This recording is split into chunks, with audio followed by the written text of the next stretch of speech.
How's it going, guys? This is going to be our spoiler talk on Suicide Complete Squad. spoilers. Complete spoilers. So if you haven't seen the Flash movie- shows up in this movie. Whoa. I will throw that out there because it's a spoiler and I can do that. I was fixing to say, if you haven't seen the movie, get out of here. Nice going, bub. Well, it says in the title, spoiler talk. They should know. But all right. So Enchantress is a great villain.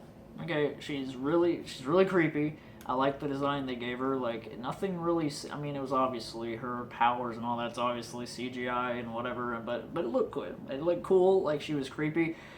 I didn't like at the end. Like, I do not like how she turns almost human form. It just looked weird to me. It literally looked like a person's face on a very CGI body doing a weird hula dance, and it's like she didn't have to be doing all that. She could have just been casting that big beam, like, without doing some kind of weird dance. It just was really cringy looking at that. But whenever she turned back into her, like, more demonic looking form, it was creepy, and that was cool. To me, that was cool, and especially when she, like, was battling the Suicide Squad, that had me like, that was cool. Yeah. I really like that. I like the Big Brother. I thought he was cool. I thought it was cool that Diablo was the one to take him out, pretty much, and then they blew the bomb and everything. That was cool. I did enjoy the, like, sexual tension between Harley and Joker, but I feel like what would have been creepier, in my opinion, was to make it, and from what I can understand, a lot of psychotics have mood swings. A lot of them have, like, they change their moods very quickly. So I think it would have been cool if, for, like, one part, he's, all over and being all sexual towards her, and then the next he slaps her, because from, those of you that know the comics, they have a very abusive relationship. And she's always coming back to him even though he's abusive.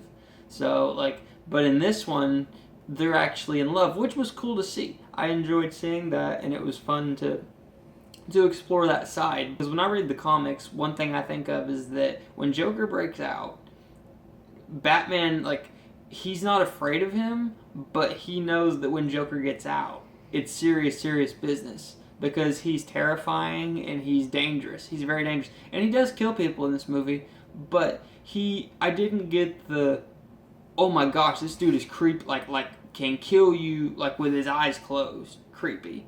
Like he's strange because he's a psychopath, but I didn't really get that creepy, like, when he smiles, it's the smile of death.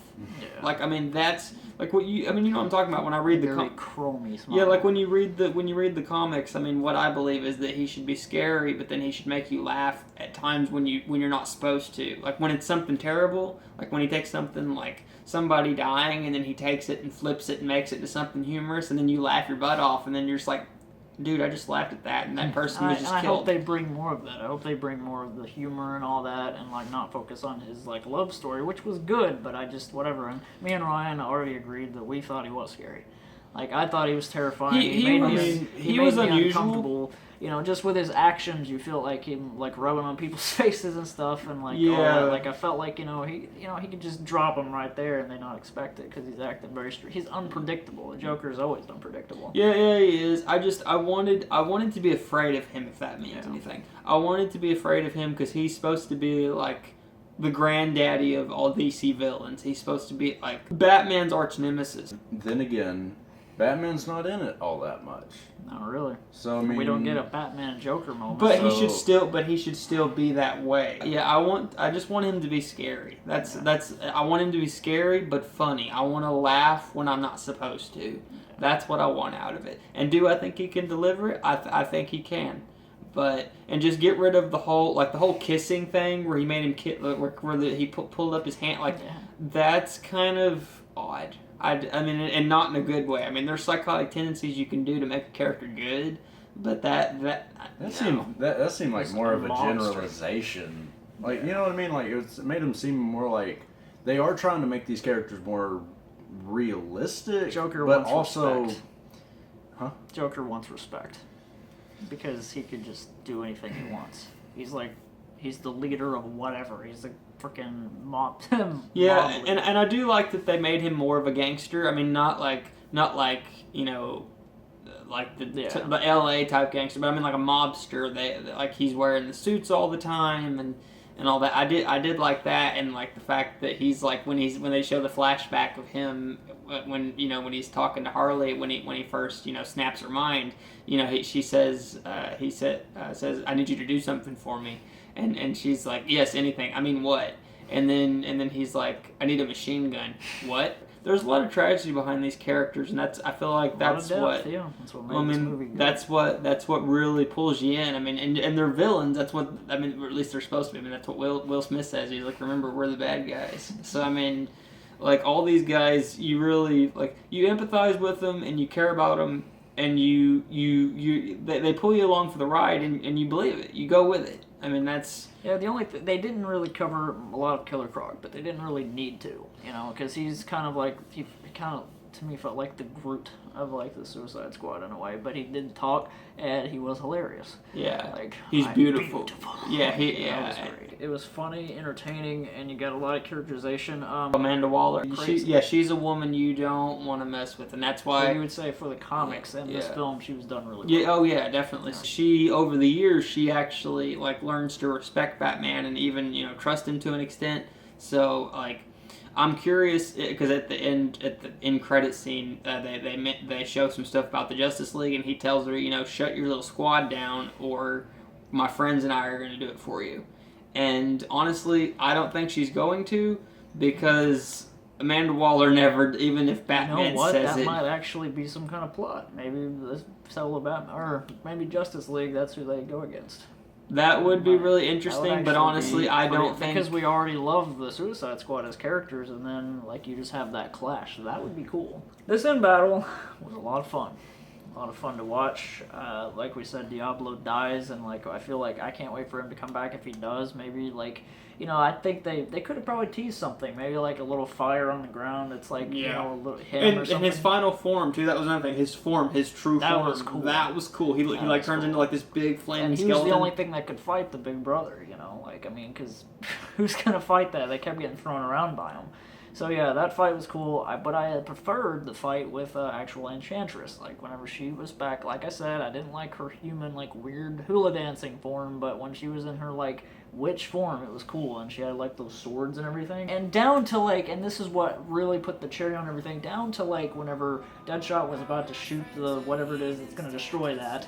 I forgot what it was. It was charges. There you go, an explosive. When he was going to shoot that, she was trying to manipulate him down to that last moment by so he wouldn't do it. By Yeah, so he putting wouldn't his do it. daughter in front of him, and he overcame it and did it anyway. That was a beautiful moment. That was the cherry on the whole fight. That she was trying to, take them down, even though she claims to be able to give them everything they want, and that was all the hallucinations they gave them earlier. I thought that was good. I'm going to cover a little bit of that, Harley Quinn's thinking about literally Jared Leto without makeup. Being a husband and all that. That was actually a funny moment more than it was serious. But Deadshot hallucinated about killing Batman, and it means he has kind of a thing against him. He doesn't like him, and they all had their moments. And but it was Diablo that came out of it. It was you can't take my friends. Yeah. That whole battle, it had a lot of good build up, and it was very satisfying. Yeah, and another thing is that he's actually able to he doesn't fall for it even from the beginning of it, and she even he's asks sitting him, on the sofa and he's like, "Wait a minute." Yeah, and she pretty even, much yeah, it was great. The whole character interaction, the whole squad's what carries this movie. Not just the action, not just their style, but the way they thrown no background story, any of that, I would probably not have liked it as much. Yeah, they dug into the backstories enough. Made sure the characters were done right, all in one movie without building up from other movies. And it made it good. For pretty much every character, they made each story effective, and I enjoyed a lot of it for the character. It's kind of what Trav said. I think you said that it's kind of like the Guardians of DC, they're trying to go the Guardians route, and I think they did it right. If they were trying to emulate having each backstory tie in with a story, they juggled it really well, and it all came together beautifully into this film, and I can't wait to see more. I can't wait to see the I'm glad that this got me back on board with DC, because it gives you hope for Justice League, doesn't it? It does. That trailer, spoke volumes to me too. This was a movie I just really liked. I was really surprised, and with this vibe, I just hope this vibe continues. Yeah, I want a sequel. I really hope we get one. definitely be sure to leave us in the comments what you thought about it.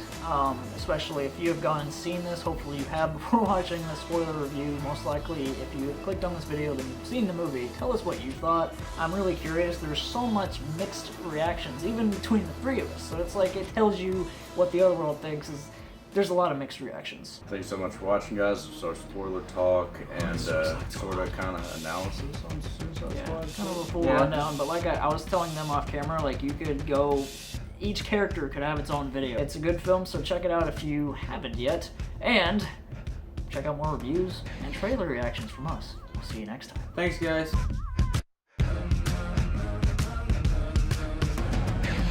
But that shot's